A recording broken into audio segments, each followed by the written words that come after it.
My mom always said I was the mistake and favored my biological sister. After she died, I found my real birth certificate hidden in the attic.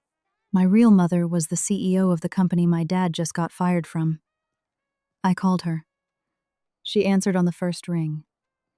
I've been waiting 25 years for this. My stepfamily is now asking me for a job. My name is Caleb Merritt. I am 25 years old. And 3 months after I buried the woman who raised me, I climbed into an attic that smelled like mothballs and old cardboard, looking for her tax documents, and found out that everything she had ever told me about myself was a lie. There was a box. Plain. White. Dusty. Labeled in her handwriting. Old tax documents 1996, 2003. Inside that box was a birth certificate, not the one I had memorized my whole life. Not the one that listed Sandra Merritt as my mother and left the father line blank. A different one. A real one. Mother, Diane Ellison. Father, unknown. Below the birth certificate were 8 years of money order stubs, $800 a month, every single month, from an account called D.E. Consulting. Paid to Sandra Merritt, ending on my 18th birthday. I did the math on the attic floor while dust floated in the light coming through the vent. 18 years, $800 a month. That is $172,800. Paid to a woman who called me the mistake every time she got angry. Paid to a woman who kept every single stub. People do not preserve what they truly want to disappear. I found the photo last. A woman in a dark blazer, holding a newborn wrapped in a white hospital blanket. On the back, in handwriting I did not recognize. D.E. June, 2000. Please keep him safe. That baby was me. I sat on that attic floor for a very long time. My back was against a cardboard box full of Christmas ornaments Sandra had stopped putting out after the year Brianna got engaged, and the house started feeling like it only needed to perform for certain occasions. The attic was hot. It was late September, and the insulation held the heat like a closed fist. Then I climbed back down, sat in my car in the driveway, and did what you do when your entire life has just been reorganized without your permission. I opened my laptop and typed a name into LinkedIn, Diane Ellison. And what came back changed everything. Diane Ellison Park, CEO. Harlan Group, Chicago, Illinois. Harlan Group. The exact company whose termination letter was sitting on my kitchen counter downstairs when I walked into that attic. The letter that had arrived 6 weeks earlier and had turned my father, Roy Merritt, into a man who could not finish a sentence without losing the thread of it. The woman who gave me away in the year 2000 was the same woman who, in the autumn of this year, had signed the restructuring plan that erased the job of the man who had raised me. I stared at that screen for 45 minutes. Then I found her direct number through a corporate directory. I pressed call. She answered on the first ring. I've been waiting 25 years for this. Not hello. Not who is this. Not a pause to collect herself. Just that, delivered with the quiet certainty of someone who has been rehearsing for a conversation they were not sure would ever happen and was finally ready when it did. Before I take you back to that afternoon and walk you through every single thing that happened, if this story is already reaching something in you, please take a second to like and subscribe, but only if you genuinely mean it. Drop a comment with where you are watching from and your local time. I read every one. Now let me take you all the way back to the beginning, so you understand the world I was standing in when I climbed into that attic. Sandra Merritt was not a monster. That is the complicated part, and I want to say it clearly at the beginning, so you understand what I am actually describing. She was organized, practical, church-going, and capable of real warmth. She remembered neighbors' birthdays. She made casseroles for people recovering from surgery. She showed up to Brianna's school events with a homemade poster and a camera and a smile that reached her eyes. The warmth was just not for me. Not consistently. Not without conditions I spent years trying to decode. She had a biological daughter, my sister Brianna, 2 years older than me. Same brown eyes as Sandra, same easy laugh that the room immediately recognized as belonging. When Brianna walked into a room, Sandra's whole face changed, lit up, opened. When I walked in, Sandra's face stayed exactly where it was. Present, but closed, watching. I spent years trying to figure out what I was doing wrong. If I was too quiet at dinner, she would call me sullen. If I asked too many questions, she said I was exhausting. When I got good grades, she nodded and said, "That is expected." When I got very good grades, she compared them to Brianna's grades from 2 years earlier and said Brianna had done it with less help. I was never able to locate the exact variable that would produce a different result. Eventually, I stopped running the experiment. The word mistake came out during arguments. She did not reach for it often, but when she did, she used it the way you state a fact. You are tired of having to defend. You were not supposed to happen, Caleb. I want you to understand that. She was not performing cruelty. She had simply decided this was true and had concluded that I deserved to know it. In her accounting, honesty of that kind was a form of respect. My father, Roy, was different. Roy was a good man wrapped inside a passive one. He worked long hours coordinating logistics routes for Harlan Group, came home tired, ate whatever Sandra had made, watched the 11 o'clock news, and went to bed. He loved Sandra the way some men love completely, without examination, without the habit of questioning whether the thing he loved was treating the people around him fairly. He believed he was my biological father. Sandra had told him the real father was a one-night situation, a man long gone, no name worth tracking. Roy accepted this. Roy accepted most things, Sandra told him. He raised me as his own, fed me, drove me to school, showed up to my baseball games when he was not on the road. He was not the source of the wound. He was also not the salve for it. He was a man who looked in the direction of the problem and genuinely could not see it from where he was standing. Brianna was not cruel. She was comfortable. The world had tilted in her direction since birth, and she had never had reason to examine the tilt. She got the larger bedroom on the argument that she had claimed it first. She got the college fund, the family vacation photos where her name was called first for positions, the birthday parties with the better cake. I got the remainder of what was left after Brianna had been served. She did not take these things deliberately. She simply received them, easily, naturally, the way you receive air. By the time I was 18, I had learned to operate entirely on my own resources. I had taught myself to code on a second-hand laptop I bought with lawn mowing money the summer I was 15. I had gotten into a state school on a partial academic scholarship and covered the rest through work-study programs, student loans I had researched and applied for myself, and a side income doing data cleanup for small businesses I found through a local Facebook group. Nobody in that house celebrated my acceptance letter, Sandra said. Practical choice. Brianna said, good for you. Roy said nothing, which was what Roy said about most things that did not directly involve the logistics of the dinner table. I graduated in 3.5 years. I had taken summer sessions to compress the timeline and reduce the total loan balance. I got a junior analyst position at a mid-size logistics firm in Dayton. I moved into a one-bedroom apartment 12 minutes from the house I had grown up in. Not because I wanted to stay close, but because the rent was right and I was still paying down debt, and proximity was not the same thing as attachment. I drove a 2014 Honda Civic with a crack in the dashboard I had fixed with electrical tape. I kept my work laptop in a backpack Sandra had once called embarrassing. I was 25 years old, enrolled in a night school MBA program, and living quietly and precisely and entirely on what I had built with my own hands when Sandra died. It was cardiac. Sudden. She was in the hospital for 11 hours, and then she was gone. There was no extended farewell, no long corridor of decline that gave everyone time to prepare, no final conversation where things that needed to be said were finally said, and the air between us was cleared. She died the way she had lived on her own terms, without explanation, without asking whether the timing worked for anyone else.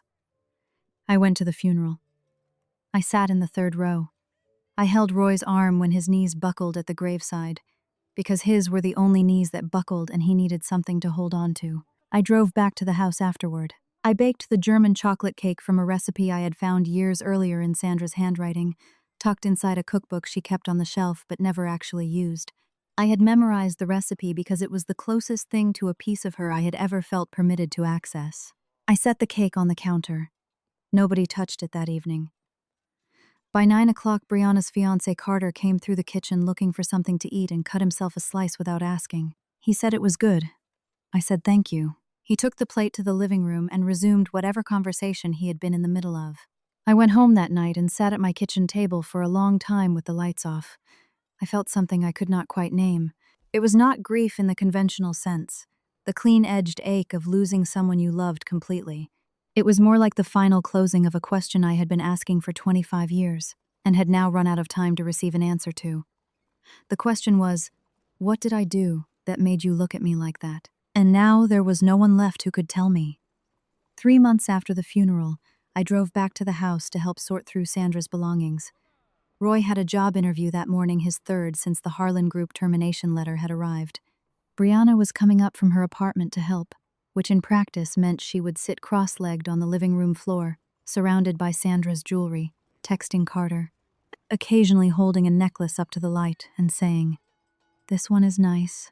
I think I will keep this one." I was in the attic, alone, going through boxes, when I found the one labeled Old Tax Documents 1996, 2003.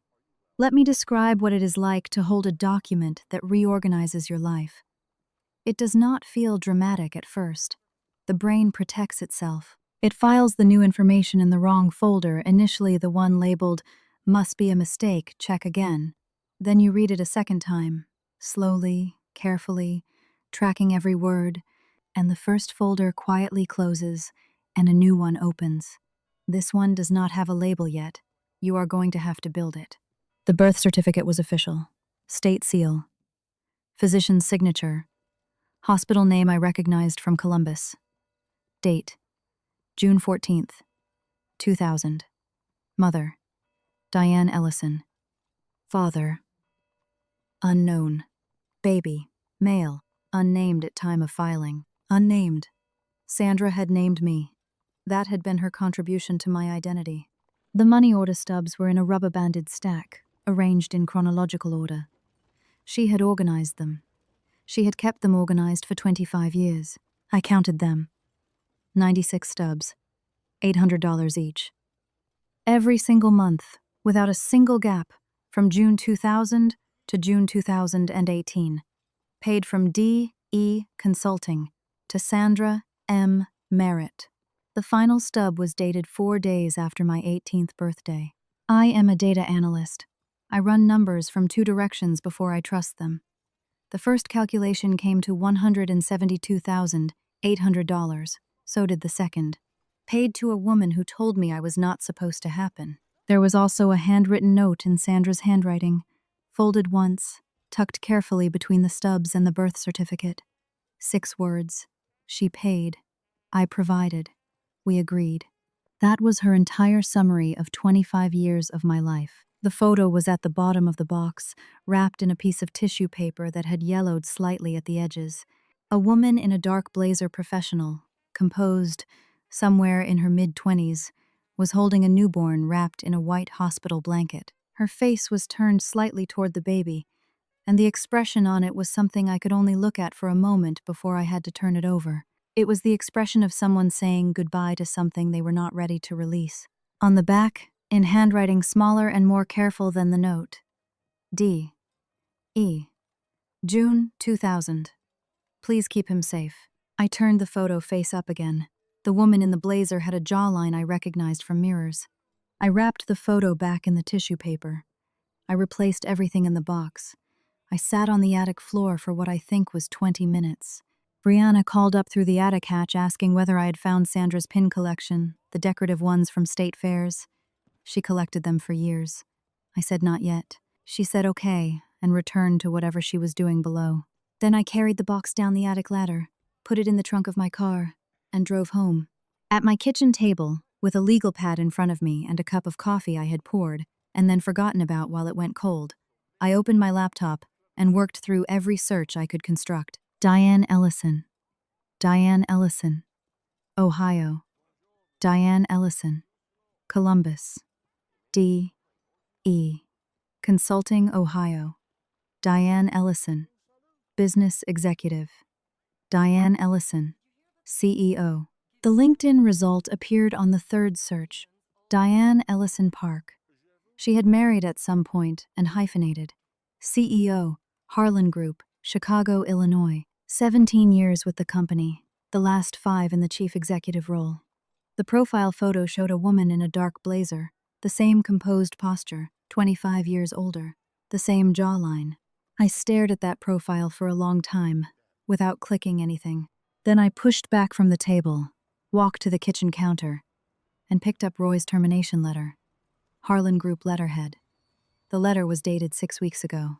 It thanked Roy Merritt for 22 years of dedicated service and informed him that his department had been identified as redundant during a company-wide cost restructuring initiative driven by new logistics automation software. His position was eliminated effective 30 days from the date of the letter. Human resources could be reached at the number below to discuss transition assistance. The woman on my laptop screen had approved that letter. She had done so without knowing that the man whose name was on it had spent 22 years at her company while, in a house in Dayton, Ohio, a version of her that had been allowed to grow up was living in a room down the hall from that man's biological daughter.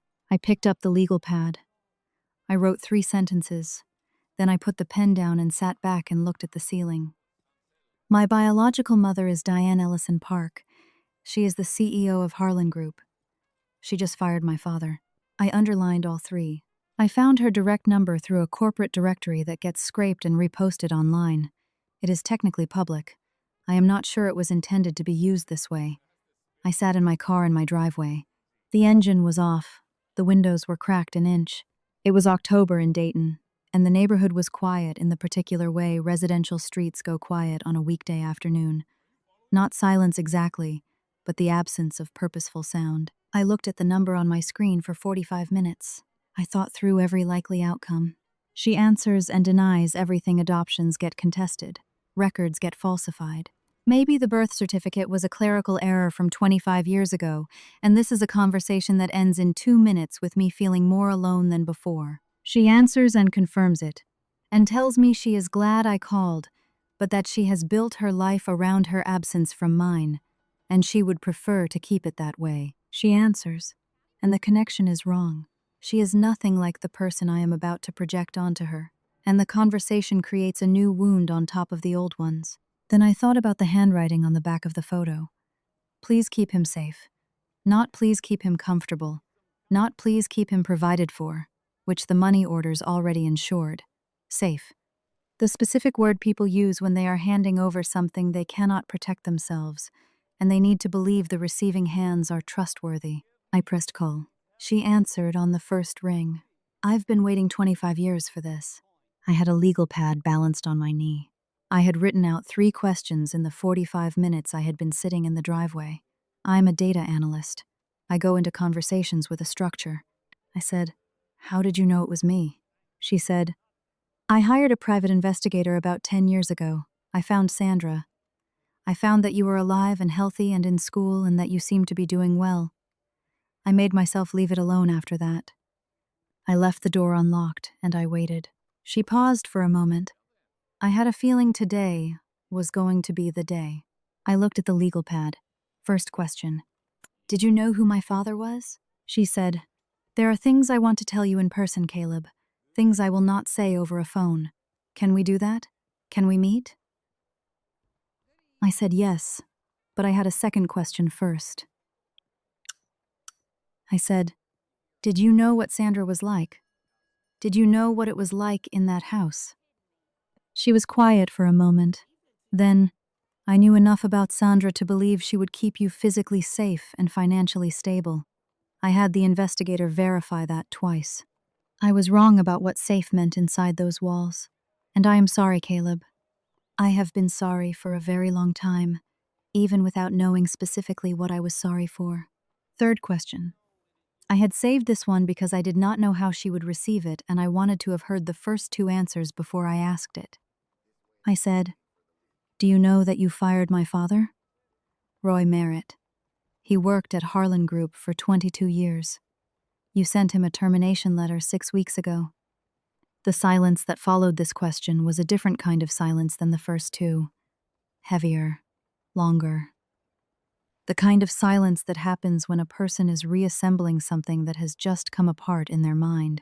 Then, very carefully, "Roy Merritt is your father," I said. "The man who raised me." "Yes." Another silence. Then, "Caleb, I think we really need to meet. In person. As soon as possible." I said, "I will drive to Chicago. Tell me when," she said. "I will clear my entire day. You tell me the date." We agreed on the first Saturday of November. I hung up. I sat in the car. The crack in my dashboard had a piece of electrical tape over it that I had pressed down so many times the adhesion had weakened and it curled up at one end. I pressed it back down flat. Then I picked up my legal pad and wrote at the bottom of the page, below the 3 questions and their answers. She answered on the first ring.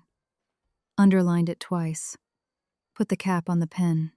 If you have ever found out that the story you were handed about yourself was not the real story, that the narrative someone else built around you was built to serve their own accounting, not your actual truth, hit subscribe.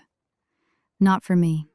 For every person who has had to climb into their own attic and find out who they actually are. Okay, let me tell you what happened when I drove to Chicago. I drove to Chicago on the first Saturday of November. I did not tell Roy where I was going. I told him I had a client meeting that required in-person attendance. Roy was at the kitchen table with his 3rd cup of coffee and the termination letter, which he had read enough times that the fold lines had gone soft and the paper had begun to feel used. He looked up, nodded, and said, "Drive safe." He had started saying that the way people say things when words are the only offering they have left. I did not tell Brianna anything. She did not ask. 4 hours and 20 minutes on I-90. The legal pad was on the passenger seat. I had written 6 more questions since the phone call and crossed out 4 of them because I kept reading them back and realizing I was preparing for a deposition when what I actually needed was to be in a room with another person and stay present in that room without a defensive script in my hand. I left the legal pad in the car when I arrived. Diane had given me a restaurant address, a quiet Italian place, 2 blocks from the Harlan Group headquarters. She had chosen it deliberately. Not her office, not a conference room, not somewhere that would frame the meeting as corporate. Somewhere that would frame it as human. She was already there when I walked in, booth in the back corner, facing the door. She stood when she saw me walk through the entrance, and for a moment, neither of us moved. We were doing the thing people do when they are finally looking at a face they have been imagining for a long time and finding out what they got right and what they got completely wrong about it. She said, "You have my mother's jaw."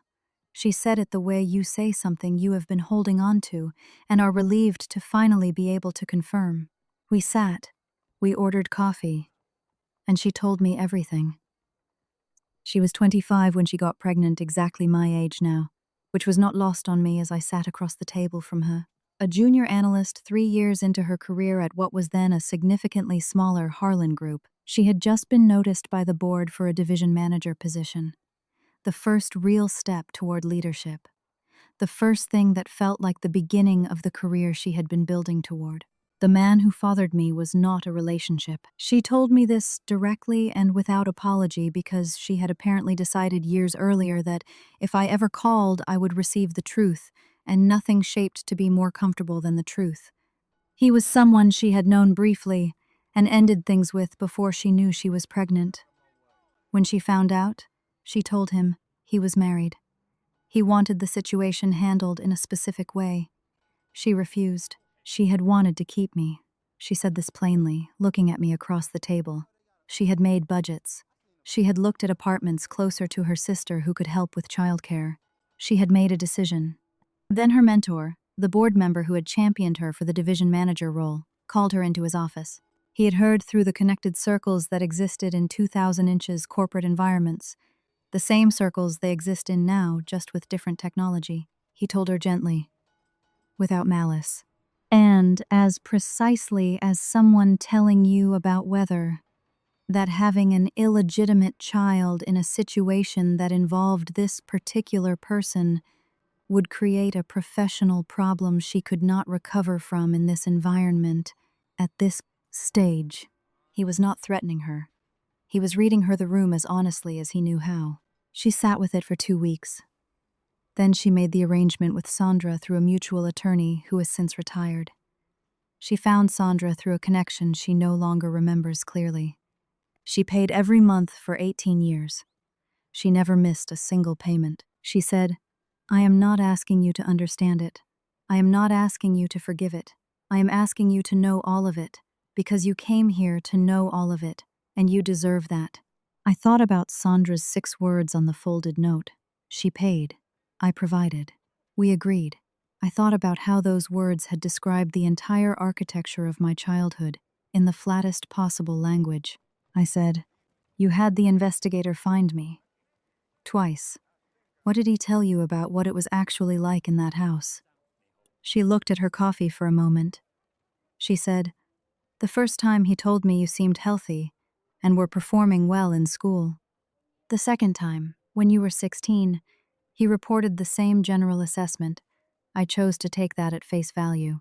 I chose to believe that what I could see from the outside was representative of what was happening inside. I let that sit in the air for a moment. Then I said, 'It was not representative.'" She nodded once. She did not try to explain it further. She did not offer a reframing. She said, "I know." That was the moment I decided I could keep talking to her. Not because she had found the right answer, because she had the discipline not to reach for a wrong one. We talked for 3 hours. The restaurant emptied. The waiter stopped pretending he needed to check on us and just left the coffee carafe within reach. Sometime in the second hour, after we had covered the formal history of how I came to be in that attic, the conversation shifted into something else, something more ordinary, which was somehow stranger. She asked about my work. I told her about the analyst job, the night school MBA, the freelance data projects on the side. She asked specific questions, not polite ones, specific ones about methods and problem types and what I found genuinely interesting versus what I did because it was in the job description. She processed my answers the way someone processes information they actually intend to use, not information they are gathering to fill a silence. At some point she said, "I want to tell you about Roy." She told me that the restructuring that had eliminated Roy's department was a board-mandated cost reduction executed across 6 departments simultaneously. She had reviewed the plans at the category level, not at the individual name level. Roy Merritt was one of 47 people let go in that round. She had not known his name when she signed the approval.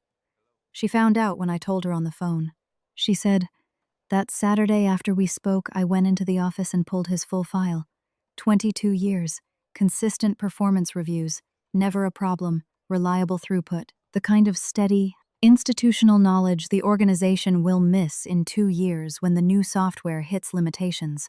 The implementation team did not anticipate, and there is nobody left who remembers how the old system handled the exceptions." I said, "What are you going to do about it?" She said, "I cannot reverse a completed restructuring. The legal and HR exposure would create problems for 46 other people whose situations are unrelated to ours. But I have looked at the new logistics coordination structure, and there is a legitimate consulting contract available, real work, not charity. Legacy root knowledge, translating institutional memory into documentation the new software team can use. His experience qualifies him for it directly. I would offer it to him directly, not through you, but only with your permission, and only if he is interested," I said. "He does not know any of this yet." She said, "I understand. I will not contact him without your knowledge. But Caleb, he deserves to know the full picture too. That is your call to make, not mine." I thought about Roy at the kitchen table that morning, reading the same letter for the 15th time because it still said the same thing and he was still not sure what to do with that. I thought about Drive Safe, delivered to me from a man with nothing left to offer. I said, "Let me talk to him first." We stayed in the restaurant until the staff were circling in that polite way that means the kitchen has closed and the manager is watching the clock. Before we left, Diane asked me one more thing. She said, "What do you want from this, Caleb?" Not from the Roy situation, not from the contract, not from the company. From this. From me. I had not been asked that question by anyone in recent memory. Most conversations I had been in since the attic discovery had been about logistics. What happened? Who knew what? What came next? What was to be done? Nobody had asked me what I actually wanted from the human part of it. I thought about it for a real moment before answering. Then I said, I want to know who you actually are. Not the professional record, not the LinkedIn profile, not the CEO. I want to know what you actually are like, so that I can understand what part of me is mine and what part came from somewhere. She looked at me for a moment. Then she said, I am someone who makes decisions early and carries them for a long time. I am someone who has spent 25 years in a building 2 blocks from here, because work was the only container big enough to hold what I was not allowed to do differently. I make very good coffee. I cannot follow a recipe without modifying it. I read the last chapter of every book first because I do not like being surprised by endings. I thought about that last part. I said, I read the last chapter first, too. She was quiet for a moment. Then she said, I know. The investigator mentioned it. He observed you at a library when you were 14. You had a novel open on the table and he watched you flip to the last chapter before you had gotten through the first 50 pages. He noted it because it struck him as unusual behavior for a teenager. I did not know what to do with the fact that a stranger had watched me read in a library when I was 14 and reported it to the woman sitting across from me. I filed it in the folder that still did not have a label. Then she said, I told him to stop. After the second visit, I decided I was either going to contact you directly or I was going to leave it alone completely, and having someone watch you from a distance felt like a third option that respected neither of us, so I stopped. I left the door unlocked, and I waited. I thought about being 14 in that library. I thought about all the things that were happening at 14, Sandra's diminishments getting more specific as I got older and more capable and therefore more visible, Brianna getting her driver's license and the car that came with it, Roy working 3 weeks out of 4 and returning on Friday nights to a house where everyone had already established the rhythms of his absence. I was 14 years old in a library, reading the last chapter first because I needed to know how things turned out before I committed to caring about them. I said, that makes sense. The stopping, I mean. I think I would have wanted you to stop. She nodded once, then. But I want you to know that stopping was not the same as not caring. It was the opposite. It was the most careful thing I knew how to do with how much I cared. We walked out of the restaurant into the November air. Chicago in November is a specific kind of cold, assertive, purposeful, the kind that requires you to make decisions about your coat before you step outside. She had a car waiting. I had 2 blocks to walk to where I had parked. We stood on the sidewalk for a moment. She said, drive safe, Caleb. I said, I will. I walked to my car. I sat in it for a while before I drove anywhere. The city moved around the parking structure the way cities move at night, purposeful, indifferent, ongoing. I thought, I have spent 25 years in a family where nobody thought to ask me what I wanted. Tonight, a woman I met 4 hours ago asked me directly, listened to the answer, and told me something about herself in return. I filed that in the folder, too. Then I drove home to Dayton. 4 hours. The legal pad on the passenger seat. All the questions crossed out. I drove back to Dayton that same evening. I pulled into Roy's driveway at 9:15 at night. The kitchen light was on. He opened the door before I had the chance to knock.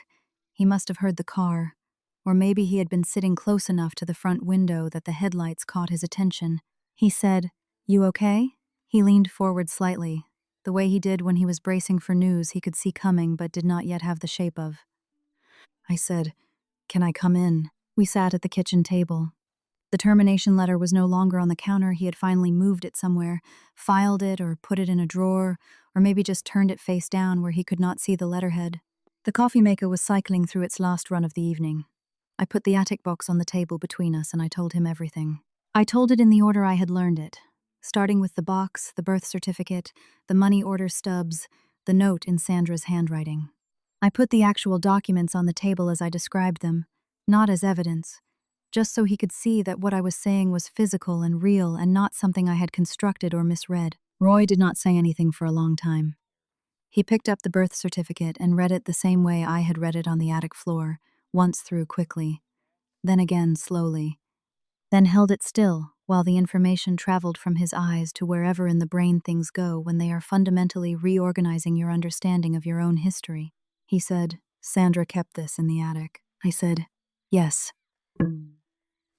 He said, "For 25 years." I said, "Yes." He set the document down on the table between us. His jaw was set in the specific way I recognized from baseball games, when a call went against us, and he believed it was wrong, but thought it would be wrong to show me that it bothered him. He was a man who had spent his life deciding that absorbing things quietly was a form of strength. I understood that now, in a way I had not understood it when I was younger. Then I told him about Diane Ellison Park. I showed him the LinkedIn profile on my phone. I watched his face as he read the name, and then the company name beneath it. His eyes went very still. The still that happens when two pieces of information that should not be in the same room have just been formally introduced to each other. He said, "The CEO." I said, "Yes." He said, almost to himself, "I drove to that building every day, for 22 years. I said, "I know." He put both palms flat on the table. He looked at the ceiling.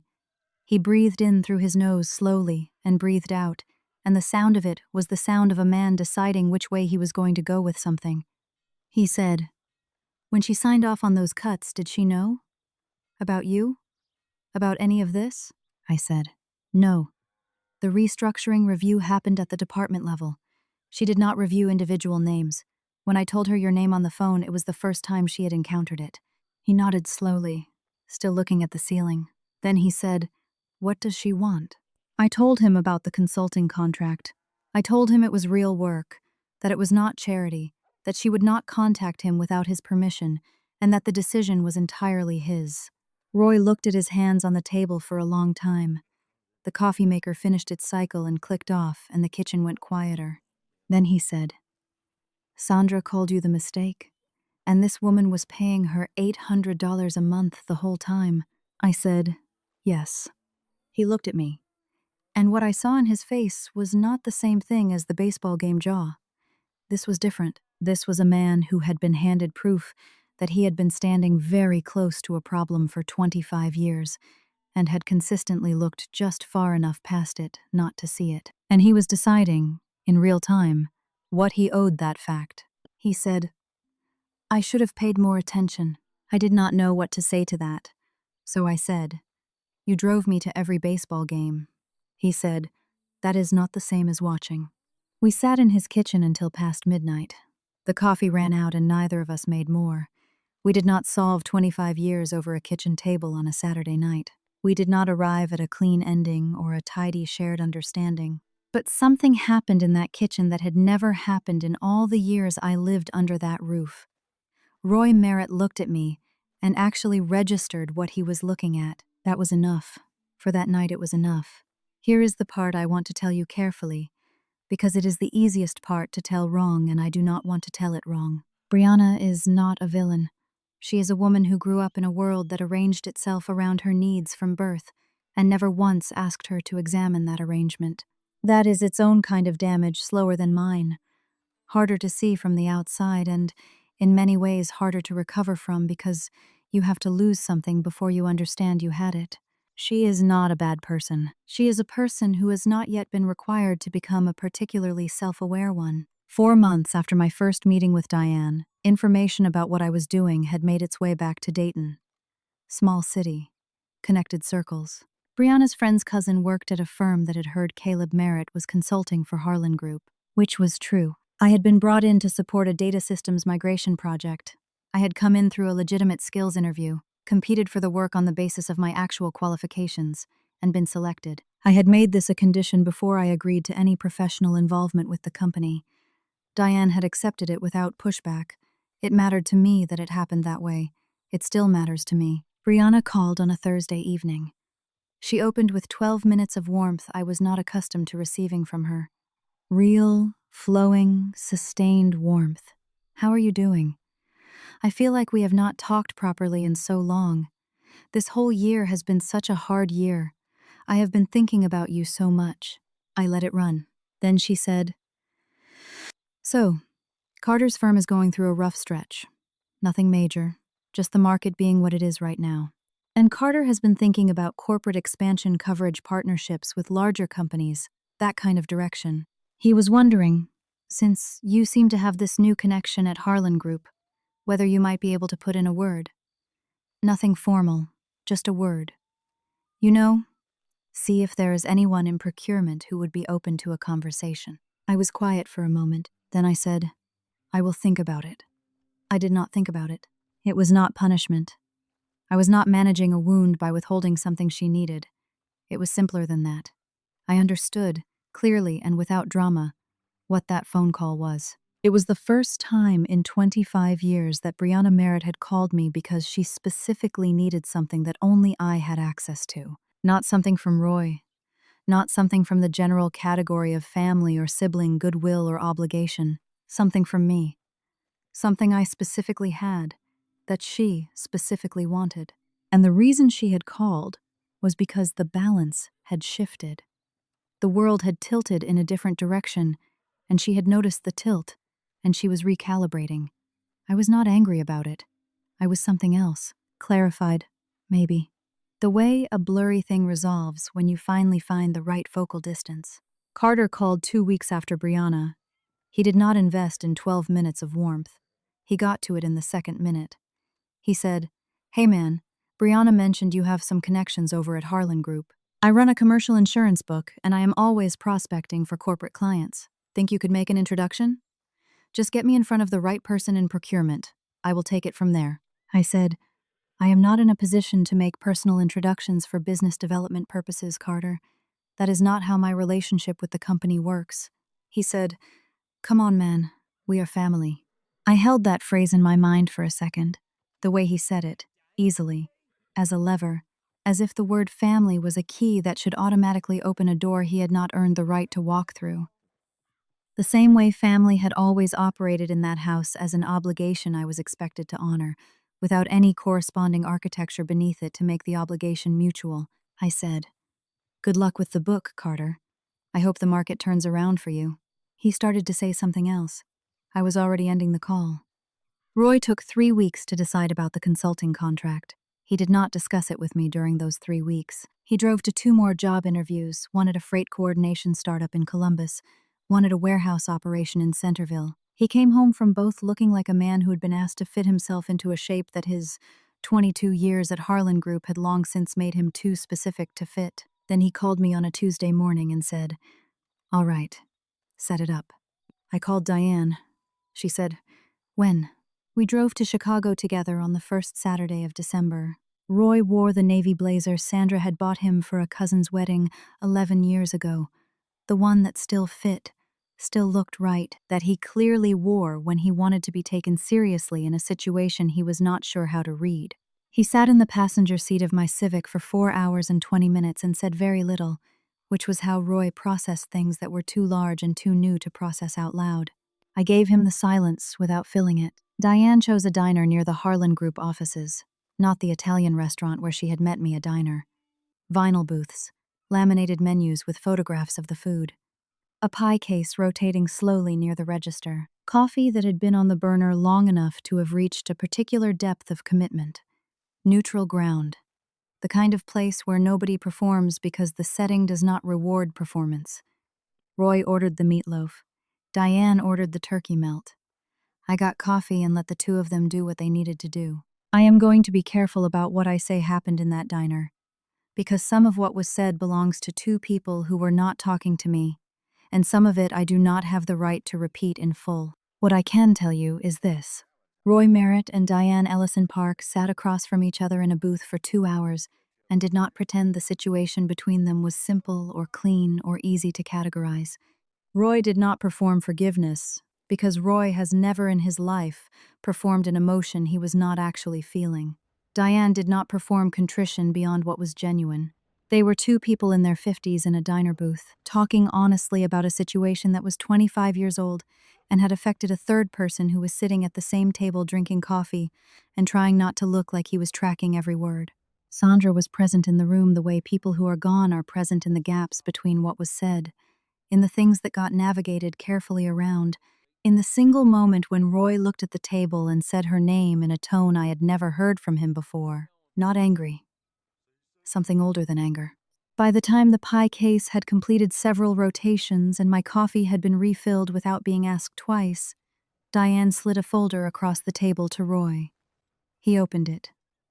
He read it with the same focused attention he had given the termination letter, but this time the attention did not look like grief.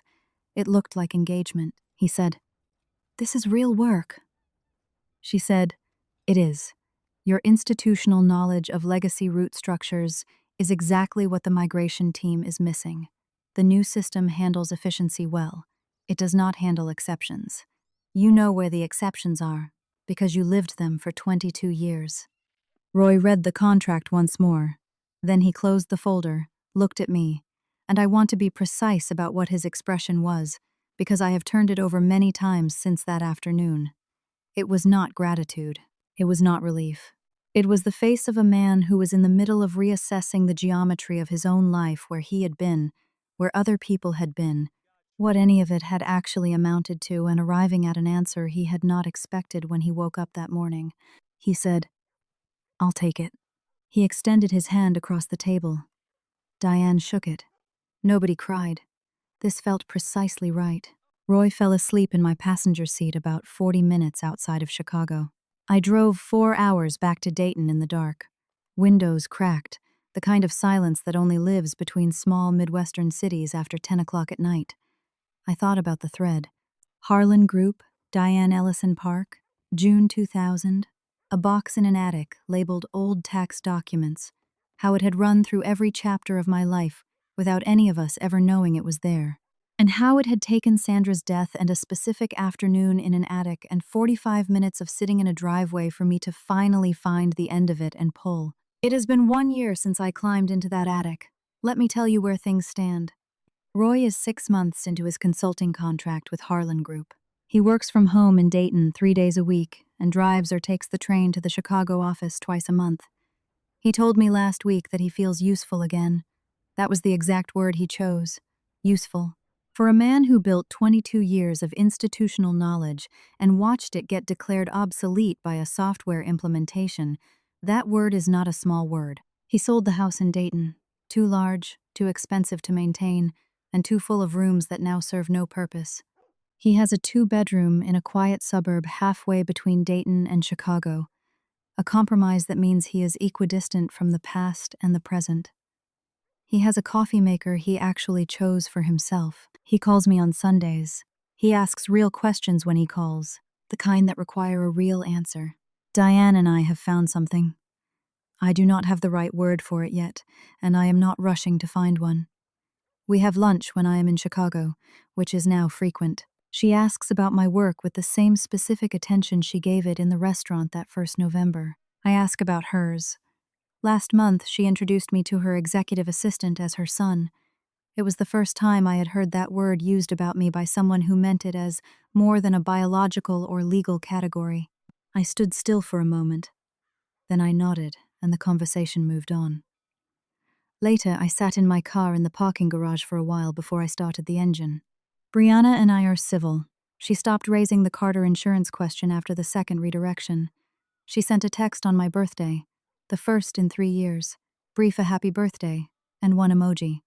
It arrived on the correct day, which in the context of the history between us represents a form of intentional effort I chose to acknowledge. Carter found other prospects. People find their way when the shortcut closes. 6 months into the Harlan Group data migration project, I delivered a systems analysis that identified 3 root optimization inefficiencies the implementation team had missed during their initial build. The projected savings over the following 2 years were significant enough that the VP of Operations, not Diane, a separate executive, brought the analysis to the quarterly board meeting. I was not in that meeting. I found out it had happened through a calendar invite to a debrief session 3 days later. 3 weeks after that, a formal offer letter arrived. Director of Data Strategy, Harlan Group, Chicago, Illinois. The compensation figure was a number I read twice, once to see it, and once to believe it. the same way I had read the birth certificate on the attic floor. I negotiated it, not because the offer was below what I needed, because I had built the thing that generated the offer, and I knew exactly what it was worth. And knowing what your work is worth and acting on that knowledge is not arrogance, it is accuracy. They accepted the counter within 48 hours. I moved to Chicago in February, one-bedroom apartment on the 7th floor, a window that faces east and lets the morning light in at 6 without an alarm. I bought a new laptop. I donated the old backpack to a community drive. My coworker organized in the lobby of our building. The Honda Civic is in a parking structure 3 blocks from my building. The crack in the dashboard is still there. I have not replaced the electrical tape. I am keeping it as a record. Someday I will know when I am ready to let it go. I have been thinking about something since that December drive back from Chicago, watching the highway unreel in the headlights and Roy asleep in the passenger seat. For 25 years I was handed a story about myself. The story went like this: you are the mistake. You do not fully belong here. You are the person who receives the remainder, the smaller bedroom, the lesser version of attention, the footnote in a family where the real narrative belonged to someone else. You are the one who works without acknowledgement and achieves without applause and shows up anyway, because what else is there to do when showing up is the only form of belonging you have been permitted access to? For a significant part of my life, I spent real energy trying to identify what I had done to deserve that story, what variable I was getting wrong, what I could correct or adjust or improve that would finally produce a different result from the people handing it to me. The answer, which I now know, is nothing. The story was never about what I had done. It was about what Sandra had decided quietly, privately, at a kitchen table somewhere in the year 2000, to believe about an arrangement she had entered into and then had to live inside of for 18 years. The story was the armor she built to put distance between herself and the truth of what she had agreed to do. The cruelty was not the truth. The cruelty was the container she put around the truth to make it livable for herself. That story was never mine.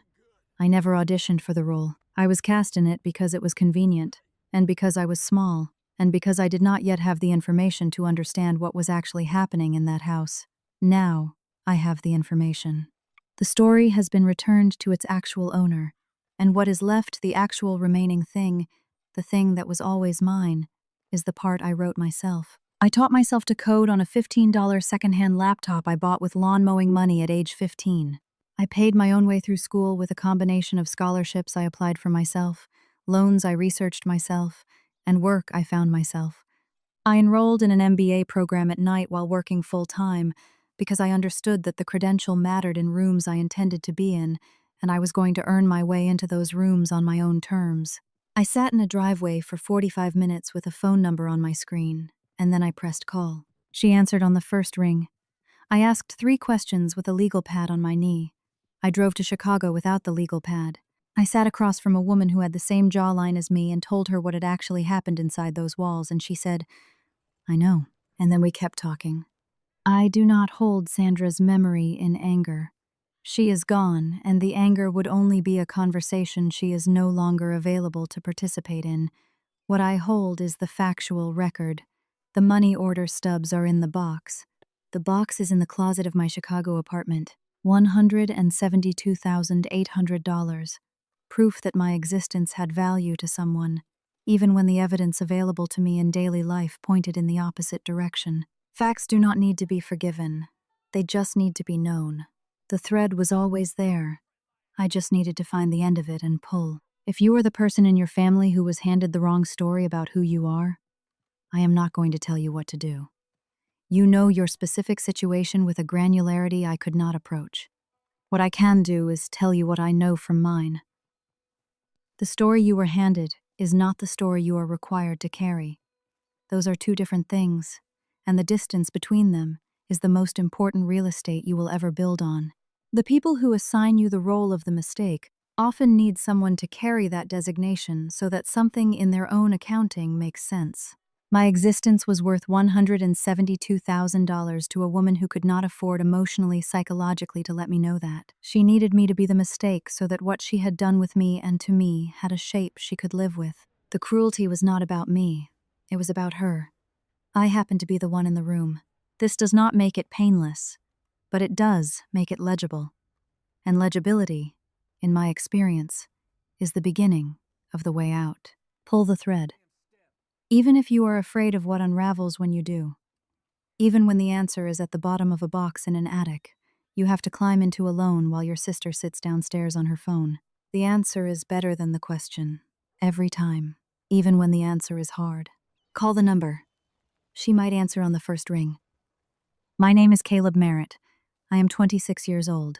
I am the Director of Data Strategy at Harlan Group in Chicago, Illinois.